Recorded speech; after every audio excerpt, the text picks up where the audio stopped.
नमस्कार, आदाब, सत श्री अकाल, जय भीम, जोहार। मेरा नाम है नवीन कुमार। बांकीपुर से बीजेपी का हार जाना वैसे ही है जैसे बनारस से नरेंद्र मोदी चुनाव हार गए हों। और इसी के साथ पूछा जाने लगा है कि क्या 2029 में बनारस छोड़कर भागेंगे नरेंद्र मोदी, और भागेंगे तो जाएंगे कहां? साफ साफ शब्दों में बात करें तो कोई नहीं पूछ रहा कि बांकीपुर से कौन हारा है। आधे से ज्यादा लोगों को तो उम्मीदवार का नाम भी नहीं पता, किसी की दिलचस्पी भी नहीं है, क्योंकि उम्मीदवार वो था ही नहीं जिसने पर्चा भरा था। वो तो पहले भी मौज में था, आज भी मौज में है। उम्मीदवार थे खुद नरेंद्र मोदी और उन्हें चुनाव लड़ा रहे थे अमित शाह।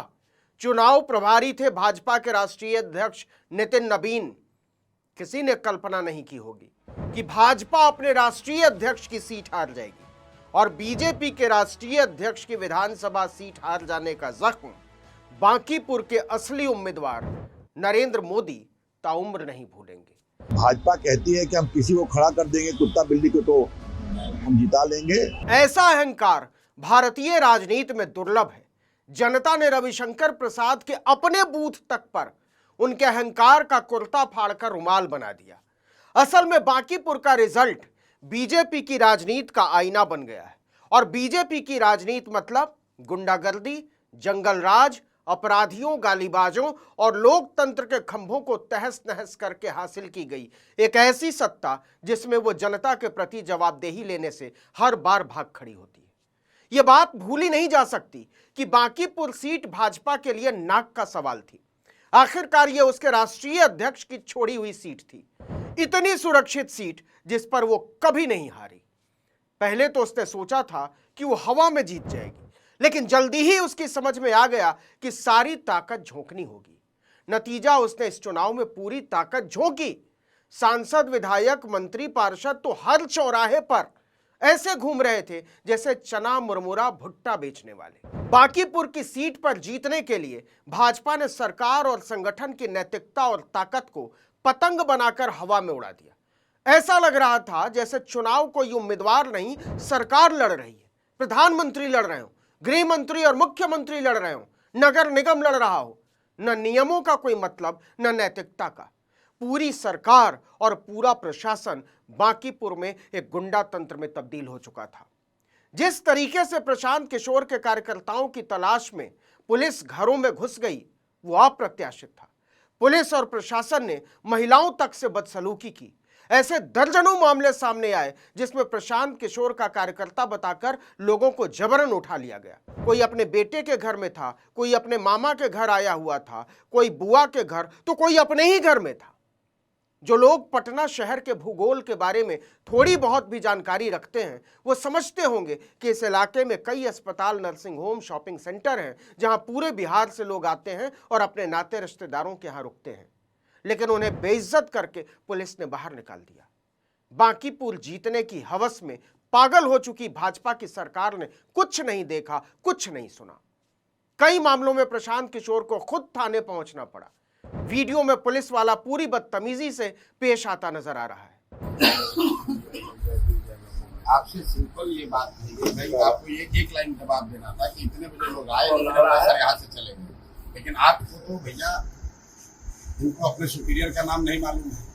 ये कह रहे कि सर आपको नहीं मालूम है, इनको ये नहीं मालूम है कि इनके थाने में कौन किसको पकड़ के ले आया और कौन ले जा रहा है, कौन ले जा रहा है। आप लोग बहुत भारी पुलिस अफसर बता रहे हैं। प्रिंसिपल 2 दिन पहले हमको भी धमकी दिया गया था सर, इसी थाने से, सिर्फ माइकिंग करने के लिए और कोई गुनाह नहीं। बिल्कुल।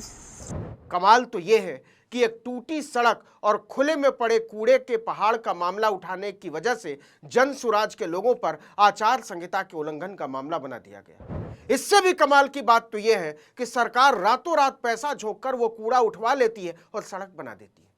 चुनाव आयोग आंख बंद करके चुपचाप तमाशा देखता रहता है, जैसे उसे चुनाव आचार संहिता से कोई लेना देना ना हो। विपक्ष की एक और उम्मीदवार वीणा मानवी को हिरासत में ले लिया गया। उन्हें जमानत लेकर प्रचार करना पड़ा। इसी दौरान उन्हें टिकट देने वाले तेज प्रताप यादव को जेल में डाल दिया गया। यह सब इसलिए कि बनिया समुदाय से आने वाली वीणा मानवी बीजेपी का वोट न काट सके। बनियों के जो भी वोट उन्हें मिलते वो बीजेपी का नुकसान होता। गुंडा राज और आतंक के तमाम नए कीर्तिमानों के बावजूद बीजेपी चुनाव हार गई तो इसके लक्षण बड़े साफ हैं। हालांकि एक सीट पर हार जीत से राजनीति में कोई व्यापक बदलाव नहीं आता, लेकिन बांकीपुर की जनता ने अपनी तरफ से एक साथ कई संदेश जरूर दिए हैं। पहला तो ये कि बिहार की जनता तमाम जातीय समीकरणों के बावजूद शिक्षित प्रतिनिधित्व चाहती है, जिसके लिए धर्म दरवाजे के अंदर की बात हो, आतंक फैलाने का जरिया नहीं। दूसरा, जनता लालू नीतीश का युग खत्म हो जाने के बाद पुराने पारिवारिक नेतृत्व से अलग हटकर भी चेहरों को आजमाने का जोखिम उठाने को तैयार है। तीसरा, लोग तार्किक और बौद्धिक नेताओं को लेकर ज्यादा उदार हो रहे हैं। चौथा, जनता को गुलाम समझने की सोच नहीं चलेगी। पांचवां, टेलीविजन चुनाव नैरेटिव को अब और तोड़ मोड़ नहीं सकता। सोशल मीडिया ने भाजपा एंड कंपनी को पंक्चर कर दिया है। छठा, माहौल बदलेगा तो चुनाव आयोग की धूर्तताएं भी ज्यादा कुछ नहीं कर सकेंगी। सातवां, लोग जाहिल और मूर्ख नेताओं को पसंद नहीं कर रहे। आठवां, जनता के लिए विपक्ष का मतलब केवल कांग्रेस, आरजेडी या कम्युनिस्ट पार्टियां नहीं है, वो कुछ नए विकल्पों को भी आजमा सकती हैं। नौवां, धर्मांधता का नैरेटिव जितना चलना था चल चुका, अब और नहीं चलेगा।